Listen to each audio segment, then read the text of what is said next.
1/3 వంతు జింక్ మరియు కాపర్ ఉంది, మిగిలినది రాగి. కాపర్ అన్నాడు, రాగి అన్నాడు. నెక్స్ట్ వన్ ఎలా ఉందంటే 2 కేజీలలో 1/4 వంతు అన్నాడు. ఒక భాగం జింక్ ఉంది, రిమైనింగ్ ఏముంది, కాపర్ ఉంది. అయితే రెండింటిని కలిపితే వచ్చే మిశ్రమంలో జింక్ మరియు రాగి, జింక్ అండ్ కాపర్ రేషియో నిష్పత్తి ఎంత అన్నాడు. ఫస్ట్ ఐటమ్ ఎంత ఉంది, 1 kg ఉంది. సెకండ్ ఐటమ్ ఎంత ఉంది, 2 kgs ఉంది. అంతే తేడా. ఓకేనా, చూడండి ఫస్ట్ ఎలా ఉంది. ఫస్ట్ ఐటమ్ 1 kg ఉంది. ఓకేనా, 1 kg ఉంది. 1 kgలో 1/3 1/2 వంతు ఏముందంట, 1/3 వంతు 1/3 వంతు జింక్ ఉందంట. 1/3 వంతు జింక్ ఉందంట. 1/3 వంతు జింక్ ఉందంటే 2/3 వంతు ఏముండాలి మనకు, కాపరే కదా.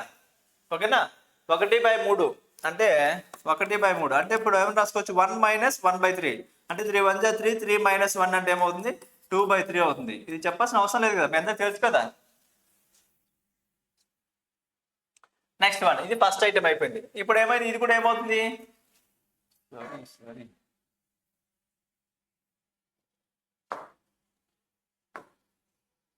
ఫస్ట్ 1 kgనే కాబట్టి ఇక్కడ 2/3 అవుతుంది. నెక్స్ట్ వన్ సెకండ్ ఐటమ్కి వెళ్తాం. సెకండ్ ఐటమ్ ఎన్ని కేజీలు ఉంది, 2 kgలు ఉంది అన్నాడు. 2 kgలు ఉంది కాబట్టి 2 ఇంటూ, ఇక్కడ కూడా ఏమైంది 2 ఇంటూ.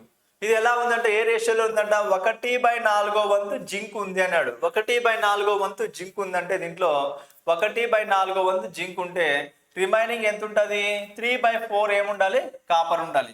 చూడండి ఇప్పుడు ఏమవుతుంది, ఇది ఏమవుతుంది 1/3 అవుతుంది. 2 1 2, 2 1 2, 2 4 అంటే ఏమవుతుంది 1/2 అవుతుంది. ఇస్టు నెక్స్ట్ మన ఇది ఏమవుతుంది 2 1 2, 2 అంటే ఏమైంది 2/3 ప్లస్ 3/2 అవుతుంది. ఇప్పుడు రెండింటికి ఎల్సిఎం ఏమైంది 6 అవుతుంది. 6 అయితే 2 ఇది ఏమవుతుంది 2 + 3 అవుతుంది. ఇస్టు ఇది కూడా ఏమైంది 6 అయినప్పుడు 2 2 4, 3 3 9, 6 6 గెట్స్ క్యాన్సిల్ కదా. 2 + 3 ఏమవుతుంది 5 అయింది. ఇది ఎంత అవుతుంది 13 అవుతుంది. 5:13 ఏ రేషియోలో ఉంది, ఫస్ట్ ఆప్షన్లోనే ఉంది. అర్థమైంది కదా. ఫస్ట్ ఐటమ్ ఎన్ని కేజీలు ఉందంట, 1 kg ఉంది. సెకండ్ ఐటమ్ ఎన్ని కేజీలు ఉంది, 2 kgs ఉంది. ఫస్ట్ ఐటెంలో ఎలా ఉంది 1/3 అంటే 3 parts ఉంటే 1 part జింక్ ఉంది, రిమైనింగ్ 2 parts ఏముండాలి, కాపర్ ఉండాలి. సెకండ్ ఐటమ్ ఎన్ని కేజీలు ఉంది, 2 kgs ఉంది. 2 kgsలో 1/4 ఏముంది, జింక్ ఉంది, రిమైనింగ్ 3/4 ఏముండాలి, కాపర్ ఉండాలి. అలా రాసుకోవడం వస్తే అయిపోతుంది. Next one